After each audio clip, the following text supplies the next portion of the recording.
Oh my God, I don't even know where to begin. I've got all kinds of wires everywhere that I'm tangled up in this morning, but I'm happy. It is a Thursday, the headless Nashville man this morning on Aired Out. I'm going to attempt to talk about this, and I don't know if you've heard about it, but I'm gonna try to go there. Vermont's housing and healthcare crisis. Whew. We have a lot to unpack this morning. Welcome to the Aired Out podcast from Fly on the Wall Productions, North Main Street in Barrie. You want to see what it's looking like outside right now? It is a cloudy day, but it is still beautiful. Yes, there's our favorite trash cans on North Main Street. We're looking at summer-like conditions continuing today with partly cloudy skies. 80 degrees for the high tonight, partly cloudy and 56. Friday, tomorrow, much cooler, 73 and cloudy. And the weekend looks pretty good at this point. Saturday, 70 and cloudy for Spalding Homecoming and the Canadian Club Poker Ride. It is going to be, I think that's perfect weather anyway. Sunday, 68 with a mix of sun and clouds. It's 9:07. Thanks for catching the podcast this morning. Live on Facebook and YouTube. We're streamed everywhere you get your podcasts and on the web at airedoutVT.com. National Talk Like a Pirate Day today. Yes, it is. And no, I'm not going to talk like a pirate. Lily asked me this morning, Dad, are you going to try to talk like a pirate this morning? And I attempted to kind of practice with her this morning, and the look that I got from her was not good. And she was like, Dad, maybe you should not do that. So I'm not. I mean, it was the whole R thing. Forget it. Daily dose of feel good this morning. Let's start out with something good, huh? Governor Phil Scott has proclaimed today, Thursday, September 19th, as Noah Kahan's Busy Head Project Day here in the Green Mountain State of Vermont. The Busy Head Project, which was founded by Noah Kahan, an initiative that provides resources and information to Vermonters struggling with mental health issues. I think this is wonderful. I would love to meet this guy someday. He's going to perform a sold-out benefit concert in Essex tonight, with all proceeds going to the Vermont-based mental health organizations. Hopefully, one of them will be Washington County Mental Health. Wouldn't that be nice? Boy, they had a nice Wellness Wednesday last night here in the Granite City. Let's see, birthdays today: Lynn Bancroft, Kim Bauer, Tina Darden, Rich Green, Daisy Emerson, Jonas Mazabas, Hillary Alstrout, Angie Warsbach, Francis Kidder, Trudy Wilder, and Gerald Adams. Facebook question of the day this morning. I'm going to put this out there in a little bit.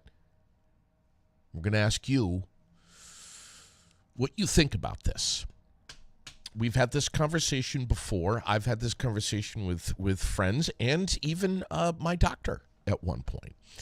New study out, and man, this it seems like every other month this study comes out and says yes or no, saying that the caffeine in about 3 cups per day can perk up your heart in a good way, heading off cardiac related issues. So then we, wait another month or so, then we're going to hear that it's bad for you. I don't know. I have 1 cup of coffee every day, and it is a rather large mug, travel mug. How many actual cup? What's a cup? 8 ounces. How many cups are in there? I don't know. Probably 3 at least, if not 4. Hopping in this morning, NBC5 hosted a live debate last night as the candidates for Vermont Lieutenant Governor faced off. I don't know if you got a chance to watch any of that. I did not. Democratic candidate David Zuckerman debated his Republican challenger, John Rogers, an hour-long special on Channel 5. Rogers said that he feels the Democratic Party that he once belonged to was too progressive and hurting Vermonters, which is why he chose to change platforms.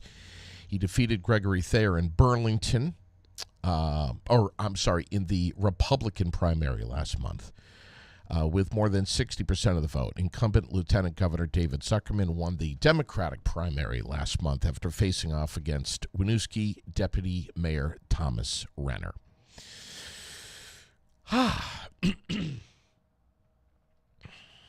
Yeah. Well, I don't know. Maybe you did watch that last night. If you did, post up the comments this morning what you thought of that debate. WCAX and many news outlets this morning are reporting that Vermont healthcare insurance premiums are outpacing median household incomes, and that healthcare is on the verge of a crisis. Lawrence Seiler of Ableton On Air Live is going to be joining us this morning shortly in a little bit to discuss that. But there's a lot to unpack there, too. Holy crap. The Springfield Hospital bankrupt a few years ago. Everyone is talking about affordable health care. School funding, property taxes, the housing crisis. There's just a ton going on. A 140-page report that was issued yesterday. And it says that the goal of Vermont, we've all heard this before too, is to bring more young people to Vermont. And that is kind of the beginning of trying to rectify things here. This little state has got a lot of problems. Lawrence Seiler of Ableton On Air Live joins us with more on the story. Good morning, buddy. How are you? Good morning, buddy. And how are you doing this morning on Aired Out? We're doing just fine, man. What do you have on this story for us?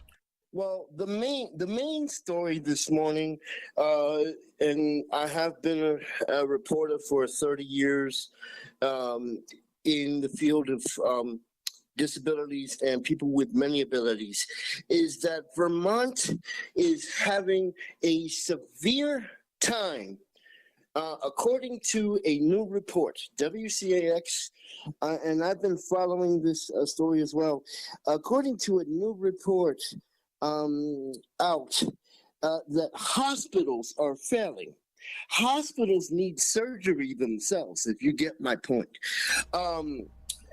Higher prices for things. There are lack of doctors, lack of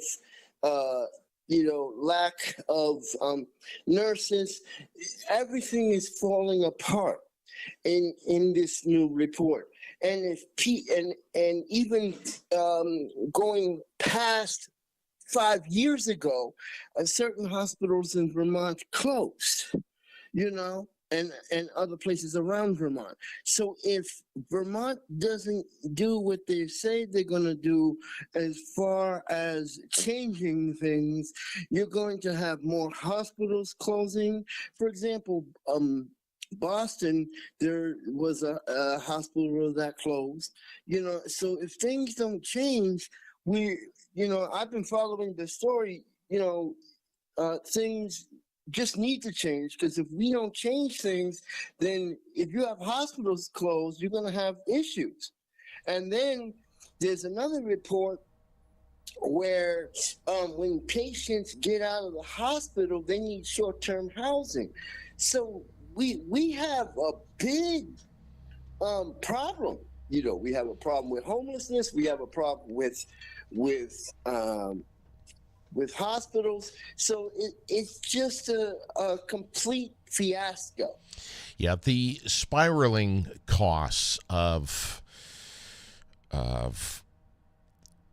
medical attention in this state has just really crippled our hospitals and Vermonters. Bruce Hammery of Oliver Wyman Consulting was quoted yesterday in the news, Larry, saying most hospitals are financially unstable, and we project by 2028 that 13 of the 14 will report even more significant financial losses. I mean, Springfield Hospital, as I just said, went bankrupt a few years ago. This is a really, really serious thing, and action needs to be taken now. This is not good. This is not good for our little state. And, we can sit and talk all day about how we got to this point. But the bottom line is we've got to start figuring this out. Mm-hmm. Because you can't have patients... Well, you cannot have patients scrambling to find a hospital. I mean, it's just not good. And, spiraling costs with medications, that's a completely different thing as well. So, yeah, we just got a comment here saying the third highest cause of death in the United States is medical error, and we spend the most on healthcare than any other country. So... good point. This is crazy, man. And, this is coming after a couple of years of community surveys, lots of data that's been put together here in Vermont to try to paint a picture of not only the real problem that we have, and there's probably several different avenues that have been taken that have led us to where this situation is right now, Lawrence. Mm-hmm. And where we are, like I said, hospitals need surgery themselves, because you can't just put according to the story, what it comes down to. What it comes down to, JD, is that you can't just put a Band-Aid. Vermont expects everyone to put a Band-Aid on things, and you just can't do that. It makes journalists sad. It makes people that work in social work. It makes people that work in the field of mental health very sad. You cannot put a Band-Aid on stuff. Let's dive into the new rules for Vermont's emergency housing program. The deadline is today. This big report that just came out yesterday. Saying that the goal is to ultimately try to bring more young people to Vermont. Look what's happening. Are folks in other states paying attention to some of the headlines that are predominant in our state? We have a housing crisis, and we have for quite a while. And now we have our emergency housing program coming to an end today.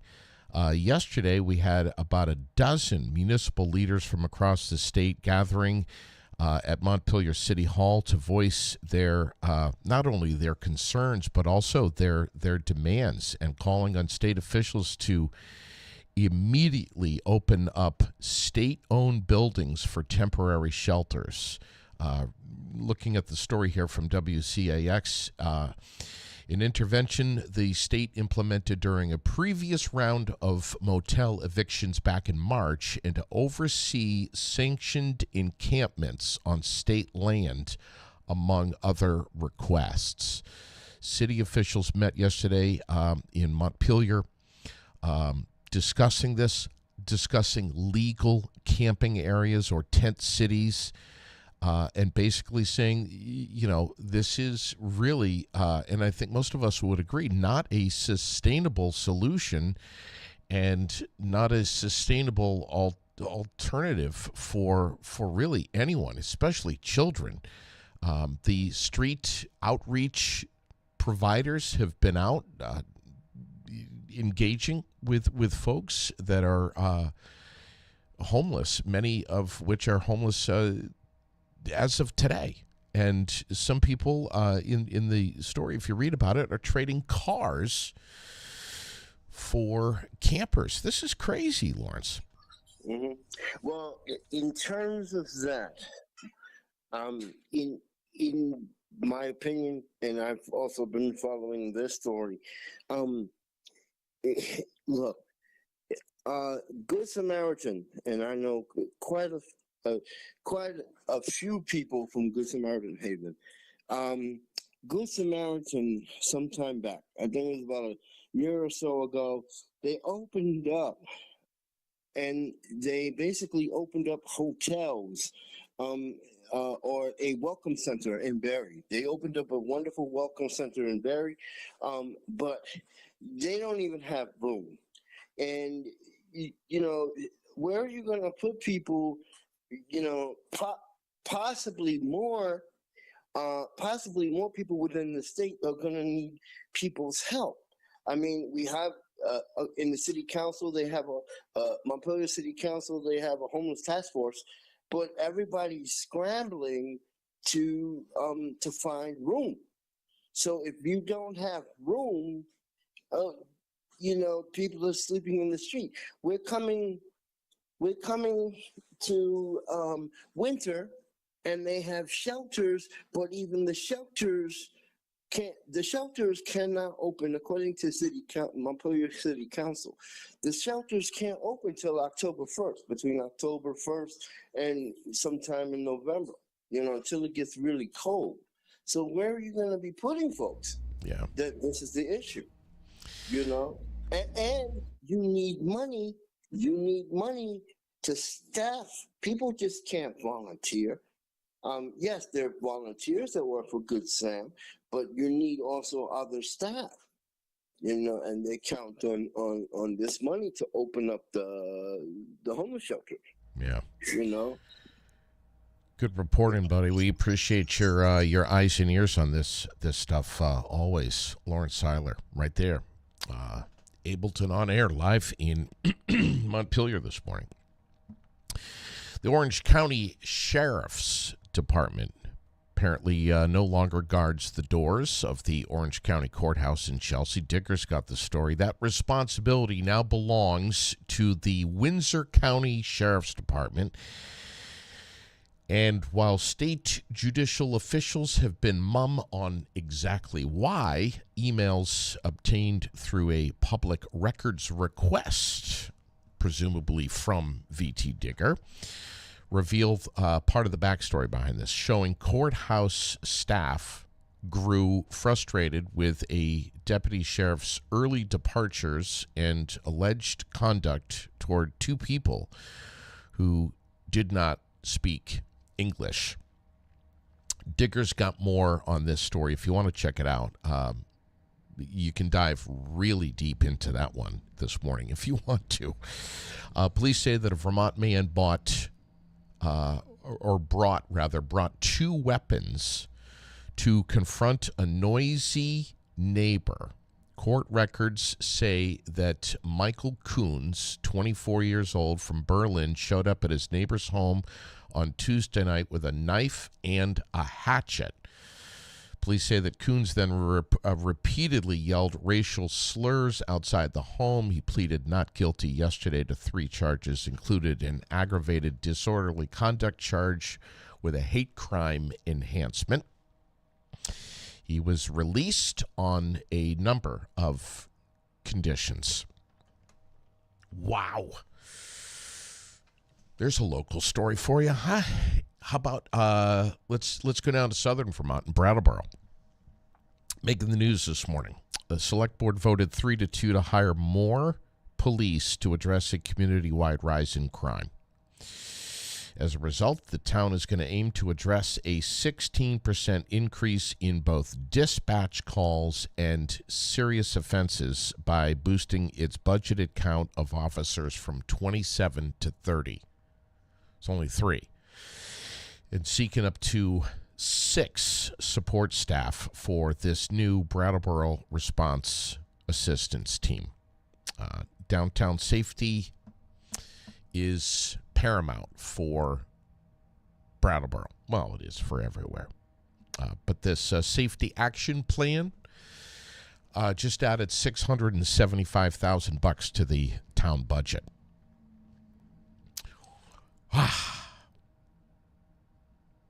Becky just writing in, I'm all for helping people when they need it. However, people need to want to help themselves as well.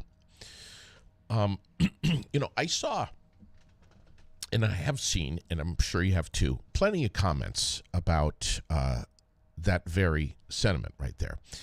That we have a housing crisis. We have an opioid crisis. We have a lot of problems. But we also have, and I know that I'm probably going to take a little bit of heat for this, but we also have, and this point has been expressed frequently and sometimes very loudly on social media. We also have a lot of jobs. We have people that, we have employers, we have companies that have many opportunities for you to be part of their team. They'll train you. We talk about this often here. There's jobs. Is that the fix-all for our homeless problem? No. But we do have many opportunities, and I know this is a complicated thing. It's a very complicated thing. I understand there's all kinds of tentacles that can come off of this subject. But there are many opportunities to better yourself and to work, and I have high respect for anyone that is working and trying to earn a living and getting up every day and doing something productive for themselves and for their community and for society in general. Yes, there are jobs out there. We talk about them all the time. So, what else is going on in the news? Vermont State Police releasing the name of the parent who they say made some threats against personnel over at Troy Elementary School, sending the school into lockdown. Not once, but twice. September 12th was the last one. 45-year-old Michael Liberta from Troy called the school, making life-threatening statements at staff members and others. School officials say that he didn't go on campus that day, but due to the serious nature of the threats, the superintendent placed the school on lockdown, and police stayed on site for that day. They also say that Liberta was the same parent who sent the Northeast Kingdom School into lockdown a week before, on the 4th, when he showed up angry about an issue involving his child. He's now facing a charge of disturbing the peace by electronic communication and issued a citation to appear in court October 15th. I'll watch the story for you, and if I see any more or hear any more about it, I'll let you know. Those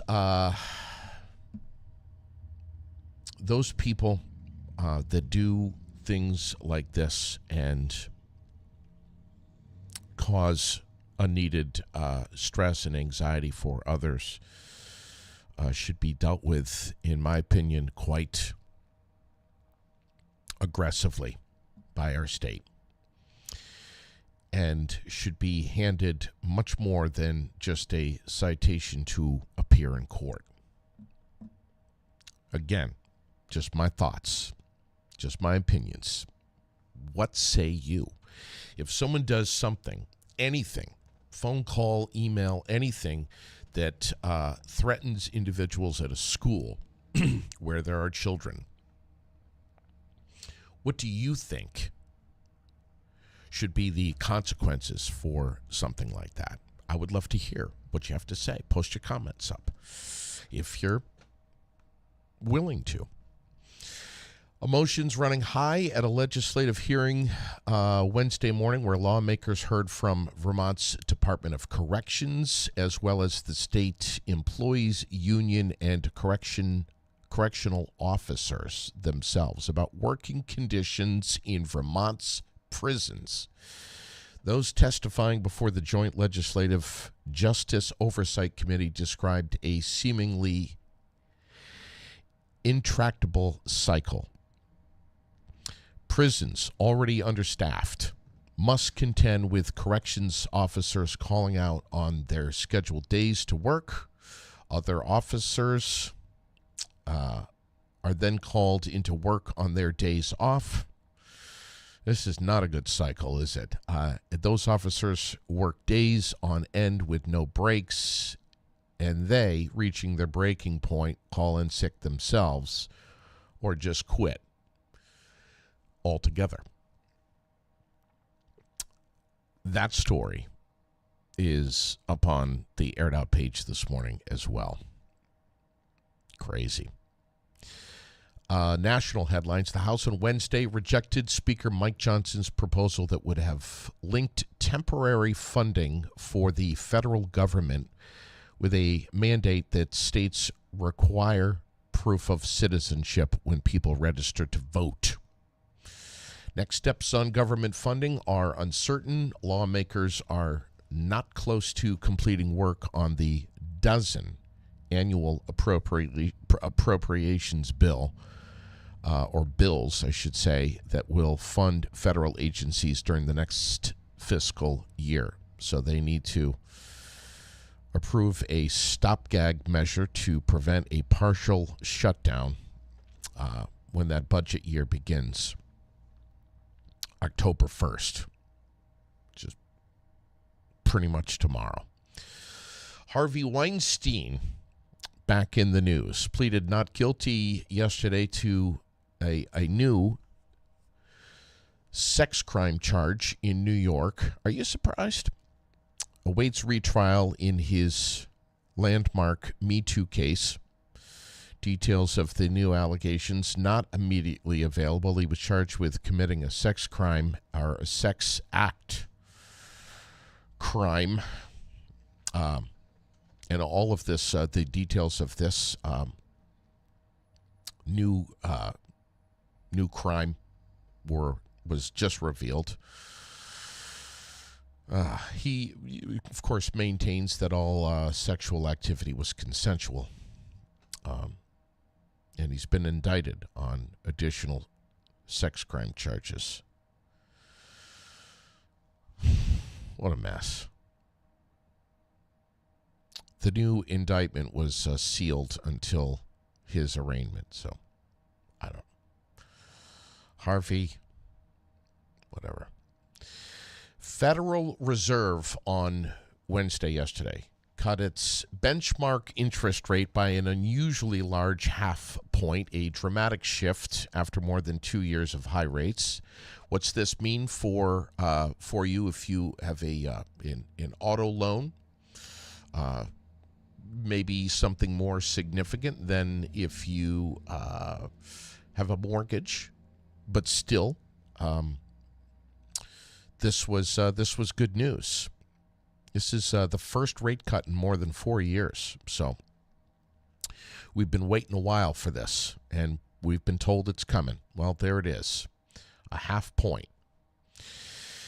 The Justice Department filed a lawsuit yesterday looking at more than $100 million from the two corporations that owned and operated the container ship that destroyed Baltimore's Francis Scott Key Bridge back in March, claiming that their cost-cutting and negligence in the ship's maintenance led to the entirely unavoidable disaster.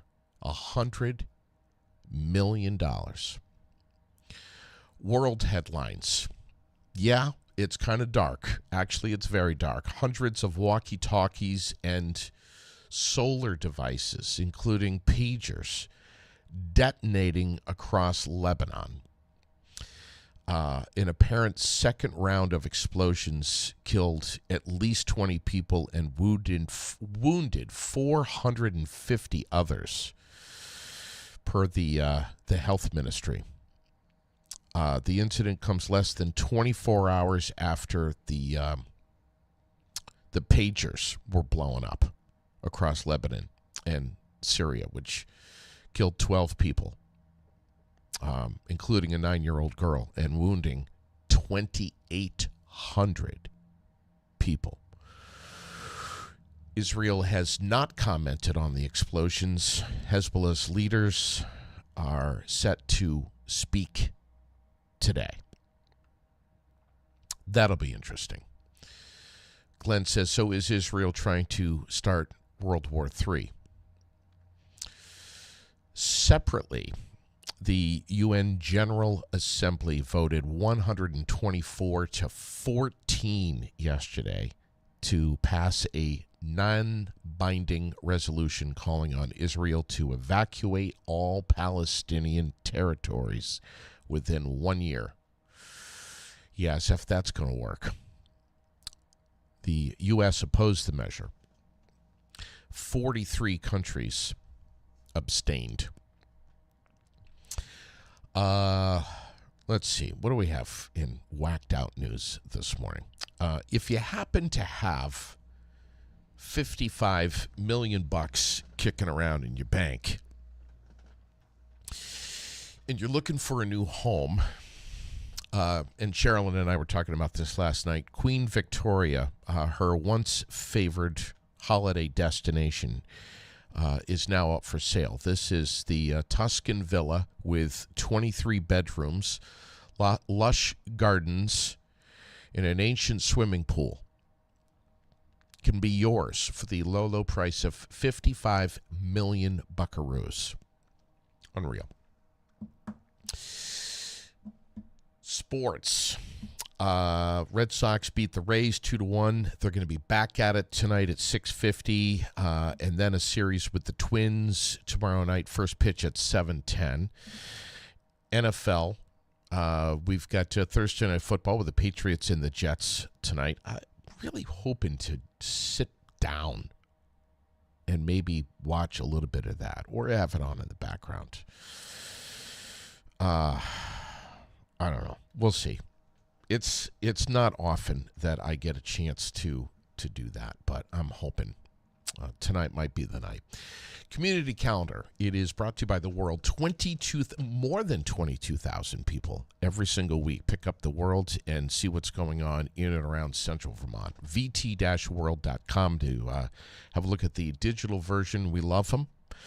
Love getting my paper from Chris every Tuesday. The fall guide is in there. So if you need help around the house, you need a plumber, whatever, you need your furnace cleaned, check out the fall guide.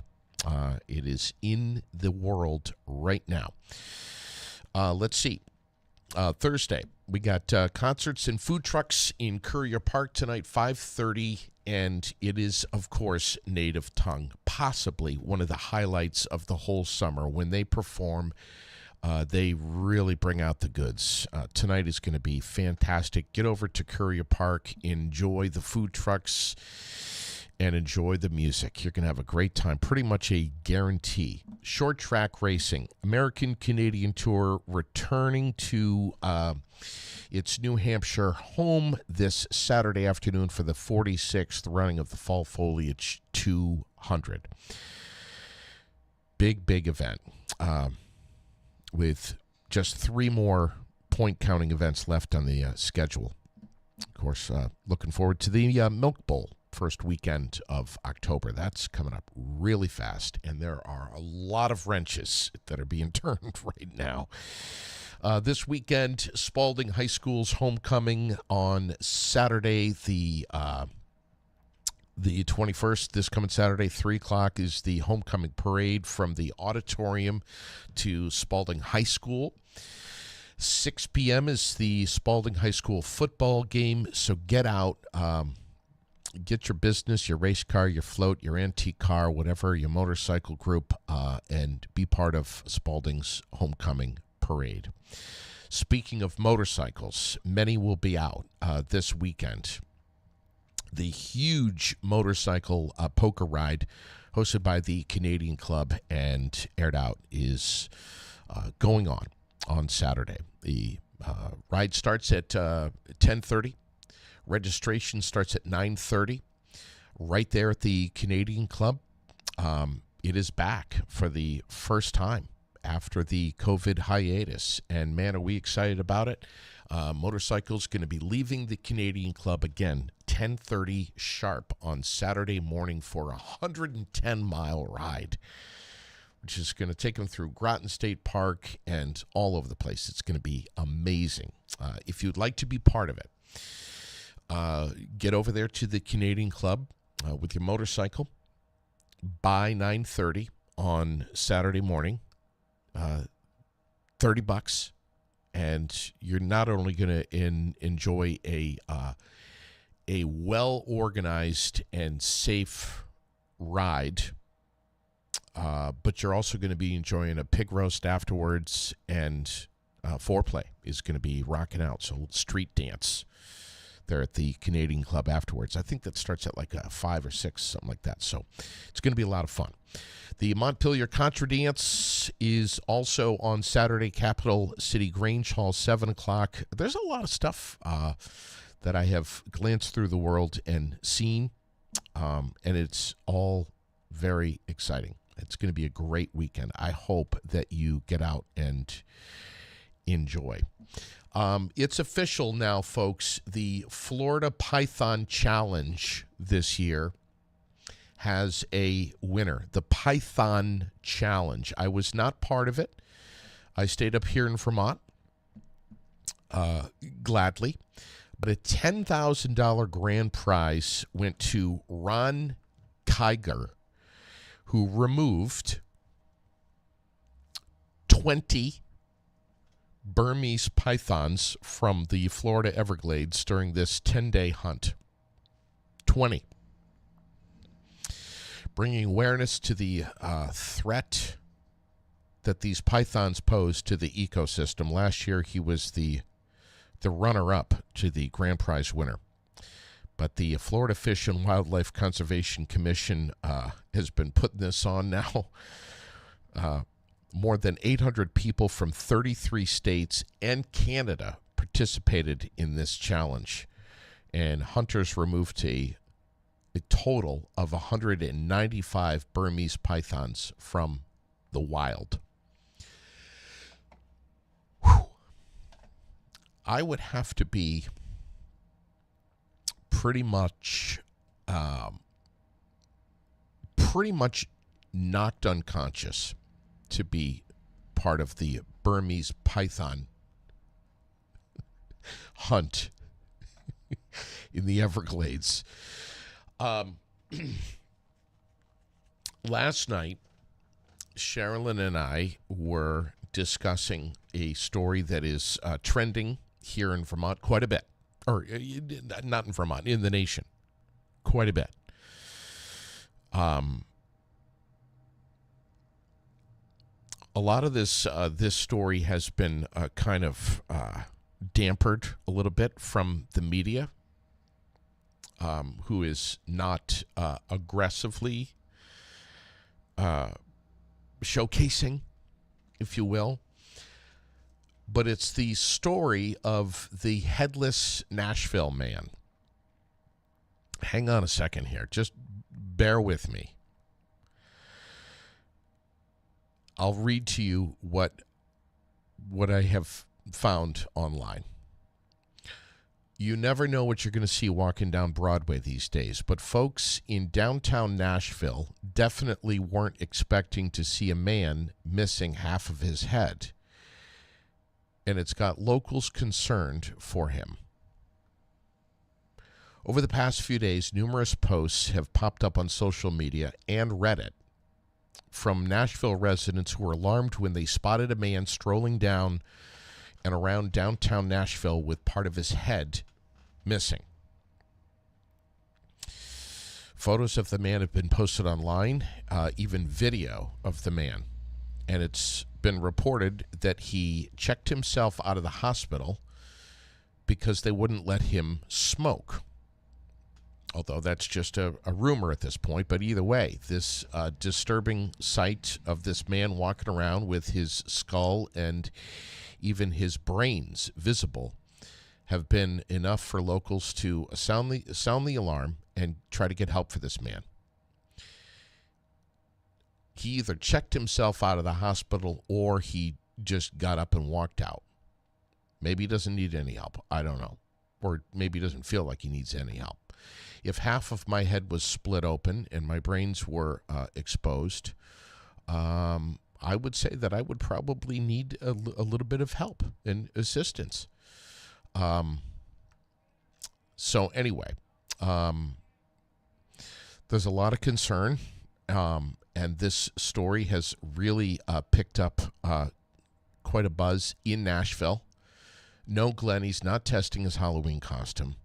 Apparently, this is real, and again, quite alarming for people in and around Nashville. Last night, I saw the video, and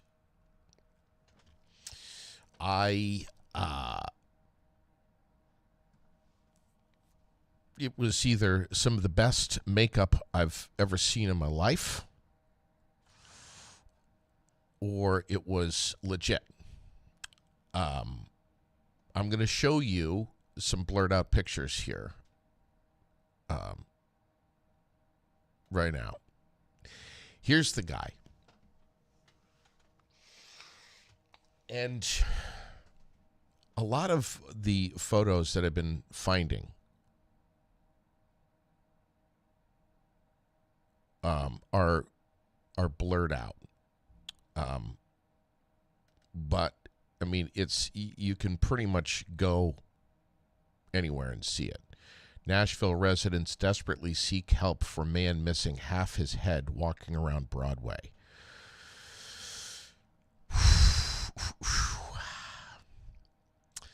You cannot possibly make stuff up like this. How this could be legit is beyond me. I'm gonna try to find out more about this story, and if I can, I will post it up for you. But if you don't believe me,